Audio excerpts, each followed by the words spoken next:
Morning views ഇന്നിപ്പം 8th September ആയി കഴിഞ്ഞു. So the thing is that ഇന്നത്തെ മാർക്കറ്റിനെ കുറിച്ച് പറയാന്ന് വെച്ചാൽ I am okay.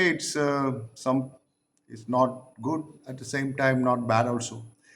HDFC bank കുറച്ചൊന്ന് കറക്റ്റ് മൂവ് ചെയ്യുന്നത് കാണുന്നുണ്ട്. പക്ഷേ at the same time IT packs എല്ലാം ഞാൻ കുറച്ച് ഡൗണിലാണ് കാണുന്നത്. IT-ൻ്റെ TCS, ഇൻഫി, ഇതൊക്കെ സ്റ്റേറ്റ് ബാങ്ക് ഇതൊക്കെ നന്നായി ചെയ്യുന്നത് കാണുന്നില്ല. പിന്നെ വേറൊരു സംഗതി എനിക്ക് പറയാനുള്ളതെന്ന് വെച്ചാൽ ഇന്നിപ്പം ഈ ഷുഗർ സ്റ്റോക്സ് 2 ദിവസം പോയി ഞാൻ പറഞ്ഞിരുന്നു. ഷുഗർ സ്റ്റോക്സ് നന്നായി മൂവ് ചെയ്ത് ലൈക്ക് ബജാജ്, ഹിന്ദുസ്ഥാൻ, പിന്നെ അതുപോലെ തന്നെ ബൽറാംപൂർ, ചീനി മിൽസ്, പിന്നെ പ്രാജ് ഇൻഡസ്ട്രീസ്, മൊളൈസസ് ഉണ്ടാക്കുന്ന പ്രാജ് ഇൻഡസ്ട്രീസ്, ഇതൊക്കെ ഹൈ ഷുഗർ ഡിമാൻഡ് മാർക്കറ്റുകളിൽ കൊണ്ടാണ് മൂവ് ചെയ്യുന്നത് ഞാൻ വിചാരിക്കുന്നില്ല. That is because of government ഒരു E20 ഫ്യൂവൽ റോൾ ഔട്ട് ചെയ്യുന്നുണ്ട്. ഈ E20 ഫ്യൂവൽ എന്ന് വെച്ചാൽ actually it is a bio ഫ്യൂവലാണ്. ഈ പെട്രോൾ ഈ എത്തനോള് ഈ ബയോഫ്യൂൽ വെച്ച് മിക്സ് ചെയ്യുന്നതാണ് ഇപ്പോൾ വരുന്നത് മാർക്കറ്റിൽ. സോ ഇനിയിപ്പം ഗവൺമെൻറ്റിന് ഇത് കൂടുതൽ എല്ലാ പെട്രോൾ സ്റ്റേഷനിലും ഡിസ്ട്രിബ്യൂട്ട് ചെയ്യേണ്ട പരിപാടിയാണ്. പക്ഷേ ഇതിനുള്ള മെയിൻ പ്രോബ്ലം എന്ന് വെച്ചാൽ പഴയ എഞ്ചിനിലൊന്നും ഇത് വർക്ക് ചെയ്യാൻ വളരെ ബുദ്ധിമുട്ട്. പഴയ എഞ്ചിനൊക്കെ കേടാവും ഇത് യൂസ് ചെയ്യുന്നത്. പുതിയ കാർസിൽ it is adaptable, but at the same time the fuel efficiency വളരെ കുറവായിരിക്കുന്നതാണ് ഈ ഓട്ടോമൊബൈൽ എക്സ്പേർട്സ് പറയുന്നത്. സോ ഇനിയിപ്പം E20 എല്ലാ പെട്രോൾ സ്റ്റേഷനിലും ഇപ്പം വന്നു കഴിഞ്ഞാൽ പിന്നെ ഞാൻ കണ്ടതെന്ന് വെച്ചാൽ ഇതിന് മറ്റേ പെട്രോൾ പോലെ ഇതിന് പുള്ളിങ് വളരെ കുറവാണ് E20 fuel. So anyway biodiesel mix ചെയ്തിട്ടുള്ള ഒരു അതുകൊണ്ടാണ് ഈ ഷുഗർ സ്റ്റോക്സ് വളരെ മൂവ്. അതൊക്കെ കെയിൻ ഷുഗർ ജ്യൂസ് ഇതൊക്കെ ഉണ്ടാക്കുന്ന കമ്പനികളാണ്. ഈ കരിമ്പിൻ്റെ അതിൻ്റെ എക്സ്ട്രാക്റ്റ് നിന്നാണ് കുറേയൊക്കെ ഈ ബയോഡീസൽ ഉണ്ടാക്കുന്നത്. സോ വേറൊരു കാര്യം ഞാൻ കണ്ടതെന്ന് വെച്ചാൽ ഇന്നിപ്പം ഈ ഡാബർ പോലത്തെ കമ്പനികളൊക്കെ പേപ്പറിൽ വലിയ അഡ്വർടൈസ്മെൻറ്റ് കൊടുക്കുന്നത് എന്താ പറയുക, നിങ്ങളെ പിന്നെ അമേരിക്കൻ പ്രോഡക്ട്സ് ബഹിഷ്കരിക്കാനുള്ള ഒരു ഇൻഡയറക്റ്റ് മെസ്സേജാണ് ഇതിനകത്ത് ഞാൻ കാണുന്നത്. അത് ഇന്നത്തെ ന്യൂസ് പേപ്പറിൽ കണ്ട അതുപോലെ അമൂലും ഇത് കാണിക്കുന്നുണ്ട്. ഇതൊക്കെ ഒരു നെഗറ്റീവ് ട്രെൻഡാണ് ഇന്ത്യൻ മാർക്കറ്റിൽ ഉണ്ടാക്കുവാന്ന് ഞാൻ പ്രതീക്ഷിക്കുന്നത്. കാരണം നിങ്ങൾക്ക് ഓർമ്മയുണ്ടാകാൻ വേണ്ടി ജോർജ് ഫെർണാണ്ടസ് വന്ന സമയത്ത് അദ്ദേഹം ഇന്ത്യയുടെ ഫൈനാൻസ് മിനിസ്റ്റർ ആയിരുന്നു. ആ സമയത്ത് എല്ലാ കൊക്കോകോള കമ്പനികളെയും പിന്നെ ഇവിടുന്ന് കോള കമ്പനികൾ ഇന്ത്യയിൽ നിന്ന് വിട്ടുപോകണമെന്ന് പറഞ്ഞു. അങ്ങനെ പെപ്സിയും കോളയൊക്കെ ഇന്ത്യയിൽ നിന്ന് വിട്ടുപോയി. പിന്നെ ഗ്ലാക്സോൻ്റെ പേര് മാറ്റി ഗ്ലിൻഡിയ എന്നാക്കണം. ഇന്ത്യൻ പേര് എല്ലാ യൂണിലിവറിൻ്റെ പേര് മാറ്റി ഹിന്ദുസ്ഥാൻ യൂണിലിവർ ആക്കണം എന്ന് പറഞ്ഞു. അങ്ങനെ കുറേ സംഗതികൾ ഇന്ത്യയിൽ അയാൾ ചെയ്ത പ്രശ്നങ്ങളുണ്ടായിരുന്നു. സോ അതിനുശേഷം എന്ത് സംഭവിച്ചു? അതിനുശേഷം അതെല്ലാം പിന്നെ മൻമോഹൻ സിംഗ് വന്ന് പിന്നെ റിവേഴ്സ് ചെയ്തു. ഇതിപ്പം മോഡി ഗവൺമെൻറ് പിന്നെയും പോകുന്ന ജോർജ് ഫെർണാണ്ടസിൻ്റെ സ്റ്റൈലിലേക്കാണ് കാണുന്നത്.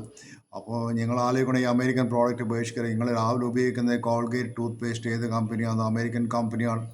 അത് കഴിഞ്ഞ് കഴിഞ്ഞാൽ വീട്ടിൽ വന്നാൽ നിങ്ങളൊരു കോഫി കുടിക്കണം എന്ന് വെച്ചാൽ ഒരു നെസ്കഫിയോ അല്ലെങ്കിൽ ബ്രൂ കോഫി കുടിക്കുമ്പോൾ either it is Nestle or ഈ യൂണിലിവറാൻ്റെ കോഫിയാണ് കുടിക്കേണ്ടത്.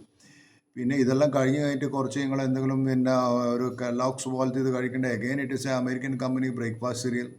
Again, if you go and dishwash, it is using Vim ഉപയോഗിച്ച് കഴുകണം. അത് again it is a Unilever is a multinational company. If you want to wash your clothes, you can use that, as a Surf or Ariel American company. So ഇതൊക്കെ ഇനി നിങ്ങൾ തിരിച്ചു വന്നിട്ട് നിങ്ങളൊരു വാട്സപ്പിൽ ഒരു സന്ദേശം അയക്കണമെന്നോ അല്ലെങ്കിൽ ഗൂഗിൾ സെർച്ച് ചെയ്യണമെന്നോ again it is an American company. ഇനി യൂട്യൂബിൽ നിങ്ങളൊരു പാട്ട് കേൾക്കണമെന്ന് വെച്ചാൽ അതെങ്ങനെയൊക്കെ അമേരിക്കൻ കമ്പനി. സോ ഇതൊക്കെ ഇവർ പറയുന്നതിന് മുന്നിൽ ആദ്യമായിട്ട് നിങ്ങൾ ഗവൺമെൻറ് തന്നെ ഇതിനൊക്കെ they have to make their own products. ഇതൊക്കെ ചെയ്യേണ്ട സമയം കഴിഞ്ഞു. It's too late and it is not easy to അവരൊരു കോമ്പറ്റേറ്റീവ് അഡ്വാൻറ്റേജ് ഒരു ബാരിയർ ഉണ്ടായി കഴിഞ്ഞു US കമ്പനീസ് എല്ലാം. So it is extremely difficult to break that barrier and make a new search engine like that. പിന്നെ നിങ്ങൾ നോക്കുക, Indian currency ഇന്നിപ്പം 88.27 trade ചെയ്യുന്നത്. So it is a strong country means I always believe strong currency. So ഇങ്ങനെയുള്ള സിറ്റുവേഷനിൽ market എന്താവും എന്നുള്ള കാര്യം എനിക്ക് ഐ ആം ഡൗട്ട്ഫുൾ. കാരണം I am not bullish in the market. Any rise is selling opportunity ഞാൻ കാണുന്നത്. Every rise you have to sell it. So that is only thing I do.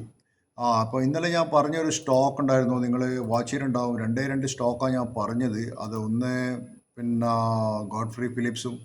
എൻ്റെ കഴിഞ്ഞ പിന്നെ ഓണത്തിൻ്റെ സമയത്തൊരു വീഡിയോ ഞാൻ ചെയ്തിരുന്നു, അത് നിങ്ങൾ നോക്കിയാൽ മനസ്സിലാവും.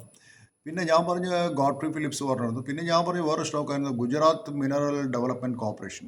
ഈ ഗുജറാത്ത് ഡെവലപ്മെൻറ്റ് മിനറൽ കോർപ്പറേഷൻ ഞാൻ പറയുന്ന സമയത്ത് around 460, today is 540. So this is what my dear friend stock market.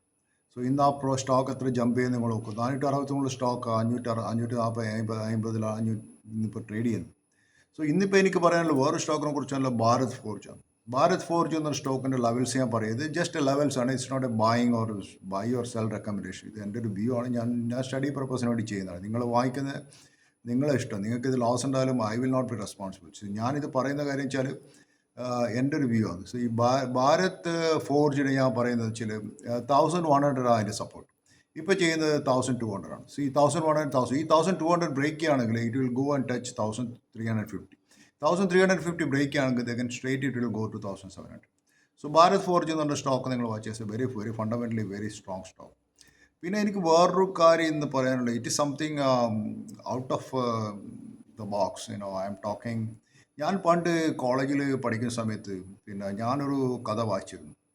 അത് ആ കഥ എന്ന് വെച്ചാൽ വളരെ എനിക്കന്ന് വളരെ ഒരു ഒരു ടച്ചിങ് സ്റ്റോറി ആയിരുന്നു എന്നെ സംബന്ധിച്ചു. അതിൻ്റെ ആ ബുക്കിൻ്റെ പേരെന്ന് വെച്ചാൽ ഇത് മെറ്റമോഫോസിസ് എന്ന് പറഞ്ഞ ബുക്കായിരുന്നു. ആ ബുക്ക് എഴുതിയത് ഫ്രാൻസ് കാഫ്ക എന്ന് പറഞ്ഞ റൈറ്ററായിരുന്നു. It's a very old book. I think 1950 or 1920s ആ റേഞ്ച് ആ സമയത്ത് പബ്ലിഷ് ചെയ്തൊരു ബുക്കായിരുന്നു. ഈ സ്റ്റോറി വളരെ ഒരു കമ്പല്ലിംഗ് ആയിട്ടുള്ള സ്റ്റോറി. നിങ്ങൾ വായിക്കാത്ത കൂട്ടർക്ക് ഞാൻ എല്ലാവരോടും ഈ ബുക്ക് വായിക്കാൻ പറയുന്നു. കാരണം ഇന്നത്തെ ഈ സൊസൈറ്റിയിൽ ഈ സ്റ്റോറി വളരെ ഇമ്പോർട്ടൻ്റ് ആണ്. അതെന്താ വെച്ചാൽ ഞാൻ പറയാനുള്ള കാരണം വെച്ചാൽ അതിൻ്റെ മെയിൻ ക്യാരക്ടർ ഗ്രിഗർ സാംസ എന്നൊരു ക്യാരക്ടറാണ്. Is the protagonist. ഇയാൾ രാവിലെ എണീക്കുന്ന സമയത്ത് ബെഡിൽ നിന്ന് എണീക്കുന്ന സമയത്ത് ഒരു ദിവസം ഈ transformed into a gigantic insect, ഒരു വലിയൊരു കോക്രോച്ച് പോലത്തെ ഇൻസെക്റ്റ് അയാൾ മാറിപ്പോകുന്ന കഥയാണ് മെറ്റമോഫോസിസ് എന്ന് പറഞ്ഞാൽ. മലയാളത്തിൽ പറഞ്ഞാൽ ഒരവസ്ഥ പരിണാമം എന്ന് പറയാം. അപ്പോൾ ഈ ഗ്രെഗർ സാംസനെ കുറിച്ച് ഒരു സ്റ്റോറി ഞാൻ പറയുന്നത് ചെറുങ്ങനെ നക്ഷലായ സ്റ്റോറി പറയുന്നത്. കാരണം ഇയാളൊരു ട്രാവലിംഗ് സെയിൽസ്മാൻ ആയിരുന്നു. അപ്പോൾ അയാളുടെ സോൾ ഫൈനാൻഷ്യൽ സപ്പോർട്ട്. അയാളുടെ പാരൻസ് ഉണ്ടായിരുന്നു, ഒരു അച്ഛനും അയാളുടെ അമ്മയും ഒരു സിസ്റ്റർ ഉണ്ടായിരുന്നു. അപ്പോൾ രാവിലെ എണീക്കുന്ന സമയത്ത് ഇയാളൊരു കോക്രോച്ചായി മാറിപ്പോകും. അപ്പോൾ ഈ സ്റ്റോറി ഈ 3 പാർട്ടായി ഡിവൈഡ് ചെയ്യുന്നത്. എന്ന് വെച്ചാൽ ഒന്ന് ഇയാളുടെ ട്രാൻസ്ഫോർമേഷൻ കഴിഞ്ഞാൽ ഇയാൾ എങ്ങനെ അഡ്ജസ്റ്റ് ചെയ്യുന്നത്, ആ സൊസൈറ്റിയായിട്ട് എങ്ങനെ അഡ്ജസ്റ്റ് ചെയ്ത് പോകുന്നു. മൂന്നാമത് ഈ സൊസൈറ്റി എങ്ങനെയാണ് റിജക്റ്റ് ചെയ്യുന്നത്. ഇതൊക്കെയാണ് ഈ 3 പാർട്ടിലാണ് ചെയ്യുന്നത്. അത് ഇന്നത്തെ സൊസൈറ്റിനും വളരെ വളരെ ഇമ്പോർട്ടൻ്റ് ആണ്. പിന്നെ ആദ്യം നിങ്ങളെ നോക്കണം. ഇന്ന് നമ്മളൊരു സൊസൈറ്റിയിൽ ജീവിച്ചാൽ നിങ്ങളെങ്ങനെയാണ് സൊസൈറ്റി കാണുന്നത്. സൊസൈറ്റി കാണുന്നത് എങ്ങനെയാണെന്ന് വെച്ചാൽ ഞാൻ ഒരു എക്സാമ്പിൾ പറയാം. നമ്മളിപ്പം കോളേജിലൊക്കെ പഠിച്ചാൽ നമ്മളൊരു പ്രൊഫസർ അയാൾ കോളേജിലുള്ള സമയത്ത് പ്രൊഫസറാണ്. പക്ഷേ അയാൾ റിട്ടയർഡ് പ്രൊഫസർ എന്നാണ് പറയുക. അയാൾ അതായിട്ട് യാതൊരു ബന്ധവുമില്ല. Retired professor. Why is keeping retired professor? കാരണം അയാൾക്ക് സൊസൈറ്റിയിലുള്ള റെസ്പെക്റ്റും അയാളെ സൊസൈറ്റിയിൽ ഐഡൻറ്റിഫൈ ചെയ്യുന്ന ഒരു പ്രൊഫസറായിട്ടാണ്. പക്ഷേ അയാൾ റിട്ടയർ ആയതിനു ശേഷം അയാൾ നോ വൺ വാല്യൂസ്. അതുപോലെ ഇന്ത്യൻ പ്രൈം മിനിസ്റ്റർ റിട്ടയർ ആയി ആരാ ഇന്ത്യൻ പ്രൈം മിനിസ്റ്ററെ റെസ്പെക്ട് ചെയ്യുന്നത്? Nobody respect prime minister. ആ പോസ്റ്റുള്ള സമയത്ത് മാത്രമേ അവർക്ക് ആ സൊസൈറ്റി അവർ റെസ്പെക്ട് ചെയ്യും. പക്ഷേ അത് കഴിഞ്ഞാലും മനുഷ്യന്മാർ ഈ റിട്ടയർ മേജർ, റിട്ടയർ ഹവിൽദാർ, അല്ലെങ്കിൽ റിട്ടയർ സബ് ഇൻസ്പെക്ടർ എന്ന് വെച്ചാൽ റിട്ടയർ ജഡ്ജി എന്നിട്ട് ബോർഡ് പല വീടുകളിലും നിങ്ങൾ കാണും. പക്ഷെ അതെന്തുകൊണ്ട് അവർ വെക്കുന്നത് വെച്ചാൽ ആ സൊസൈറ്റിയിൽ അവർക്ക് ആകെ ഒരു റെക്കഗ്നൈസേഷൻ അതായിരുന്നു. സോ ഹ്യൂമൻ ബീയിങ്സിൻ്റെ റെക്കഗ്നേഷൻ എന്ന് വെച്ചാൽ ഒരു ജോബിൻ്റെ ടൈറ്റിലാണോ അല്ലെങ്കിൽ ഹ്യൂമാനിറ്റീൻ്റെ റെസ്പെക്റ്റാണോ? What you have to done to society to recognise U.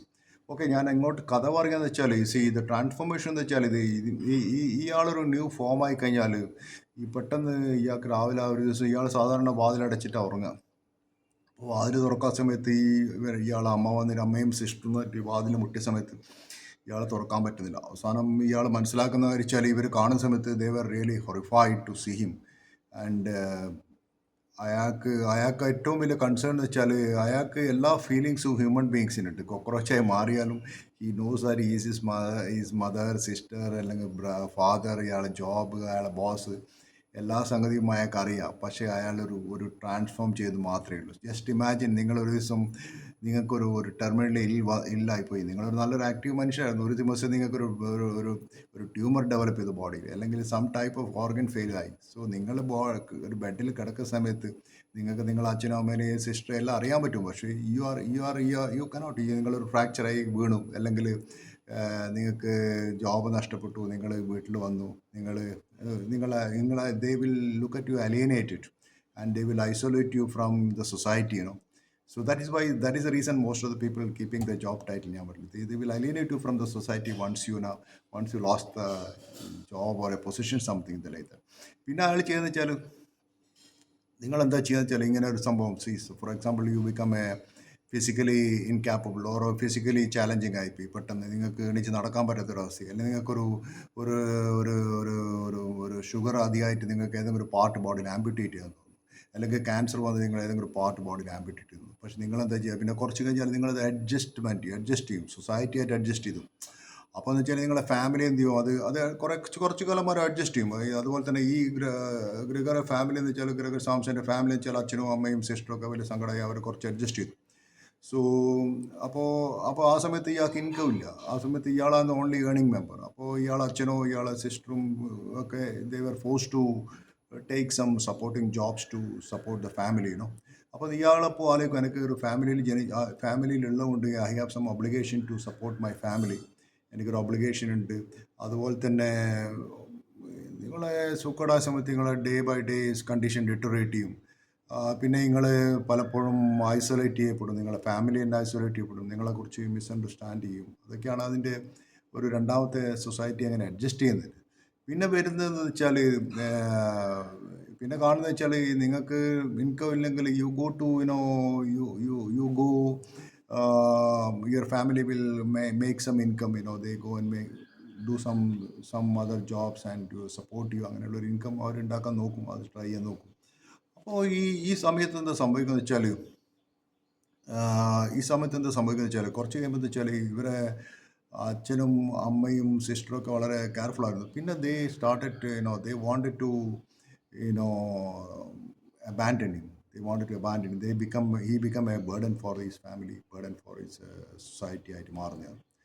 So ഇതിൻ്റെ മെയിൻ തീം എന്ന് വെച്ചാൽ see when you are everybody is facing such type of metamorphosis in the life. ഇവൻ്റെ സിസ്റ്റർ ആദ്യം ഇവനോട് വല്ല സ്നേഹം ഉണ്ടായിരുന്നു, പക്ഷേ വൺസ് ഹി ബിക്കം സിക്ക് ഈ sister want to abandon him and he wanted to abolish him. So അത് അങ്ങനത്തെ ഒരു ക്യാരക്ടറായി മാറുന്നു. ഫൈനലി ഇയാൾ എങ്ങനെയെങ്കിലും മരിച്ചു കിട്ടിയാൽ മതി എന്നുള്ള ഒരു അവസ്ഥയിലേക്ക് ഇവരെ ഫാമിലിനെ എത്തും. സോ ഇത് മൊത്തത്തിൽ നടക്കുന്ന വെച്ചാൽ ഇതൊരു അലിയനേഷൻ ആൻഡ് ഐസൊലേഷനാണ് സംഭവിക്കുന്നത്. അങ്ങനെയാണ് ഇയാളെ ഈ ഫിസിക്കൽ ട്രാൻസ്ഫോർമേഷൻ എന്ന് വെച്ചാൽ ലിറ്ററൽ മീനിങ് എന്ന് വെച്ചാൽ അതൊരു ഫിസിക്കൽ ട്രാൻസ്ഫോർമേഷൻ അല്ല ചെയ്യുന്നത്. It is alienating from his job, society, family. ഇതൊക്കെ ആ മനുഷ്യൻ അങ്ങനെയാണ് ചെയ്യുന്നത്. സോ ഇന്ന് മിക്കവാറും ആൾക്കാർക്ക് നിങ്ങൾക്ക് മനസ്സിലാവും, നിങ്ങളൊരു ജോബ് നഷ്ടപ്പെടുന്ന സ്ഥലത്ത് ആദ്യം തന്നെ നിങ്ങളെ ഫ്രണ്ട്സ് നിങ്ങൾ ഐസൊലേറ്റ് ചെയ്യും. നിങ്ങളെ ഫ്രണ്ട്സൊന്നും നിങ്ങൾ ഫോൺ എടുക്കില്ല വിളിച്ചാൽ. ഇപ്പോഴും അങ്ങനെ തന്നെയല്ലേ, നിങ്ങൾ നോക്കുക, നിങ്ങളൊരു ജോബ് പോയി നോക്കുക, നിങ്ങളെ ഫ്രണ്ട്സിൻ്റെ അടുത്ത് പോയി നോക്കുക, അവർ നിങ്ങളെ കമ്പനിയിൽ കൂട്ടില്ല, അവർ നിങ്ങളെ ഫോൺ എടുക്കില്ല. പിന്നെ നിങ്ങളെ ഫാമിലിയിലെത്തിക്കാൻ നിങ്ങളെ വൈഫ് ചിലപ്പോൾ നിങ്ങൾക്ക് വൈഫ് നിങ്ങളോട് സംസാരിക്കില്ല. നിങ്ങൾ സൂക്കോടായി കഴിഞ്ഞാൽ നിങ്ങൾ കുറച്ച് കാലം പൈസ നോക്കും, പിന്നെ കുറച്ച് കാലം കഴിഞ്ഞാൽ വൈഫ് തന്നെ പേർക്ക് ഇയാളൊരു ബേർഡനായി മാറി, എനിക്ക് ഇയാളെ കൊണ്ട് ഞാനൊരു ശല്യമായി, നമ്മൾക്കും കുട്ടികൾക്കും ഇയാളൊരു ബേർഡനായി മാറി എന്ന് പലപ്പോഴും വിചാരിക്കുന്നുണ്ടാവും.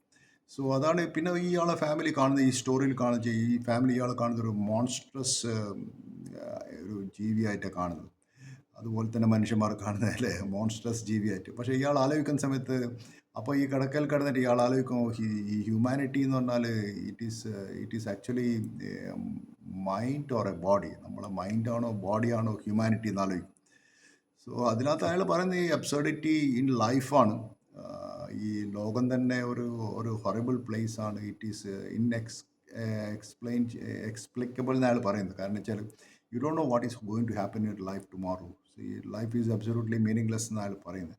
സോ അതിലാണ് ഹ്യൂമൺ എക്സിസ്റ്റൻസിനെ കുറിച്ചും പറയുന്നുണ്ട്. ഹ്യൂമൺ എക്സിസ്റ്റൻസ്, നിങ്ങളെല്ലാം എക്സിസ്റ്റൻസ് എന്ന് വെച്ചാൽ നിങ്ങളൊരു ജോബിൻ്റെ എക്സിസ്റ്റൻസ് ആണ്, അല്ലെങ്കിൽ വേറെ എന്ത് എക്സിസ്റ്റൻസ് നിങ്ങൾക്ക് വന്നിട്ട് നിങ്ങളൊരു ജോബിന് നിങ്ങൾ ചെയ്യുന്ന ഒരു ഫിഷർമാൻ ആണെങ്കിൽ അയാളപ്പോൾ ഓർമ്മിക്കപ്പെടുന്നത്. നമ്മുടെ നാട്ടിൽ പണ്ട് കാലത്ത് പറഞ്ഞാൽ ഈ ജോബിനനുസരിച്ചായിരുന്നു ഈ കാസ്റ്റ് തന്നെ. മുക്കുവർ അല്ലെങ്കിൽ മറ്റേ ഈ ജോലി ചെയ്യുന്ന ഗോൾഡ് സ്മിത്ത് ചെയ്യുന്ന തട്ടാൻ, ഇങ്ങനെയുള്ള പല ജോബിനും, ബ്ലാക്ക് സ്മിത്ത് എന്ന് വെച്ചാൽ കൊല്ലൻ, ഇങ്ങനെയുള്ള ഓരോ ജോബിനൊക്കെ ആൾ സൊസൈറ്റി തന്നെ അയാളെ എക്സിസ്റ്റൻസിനെ മെഷർ ചെയ്തുകൊണ്ടിരുന്നു.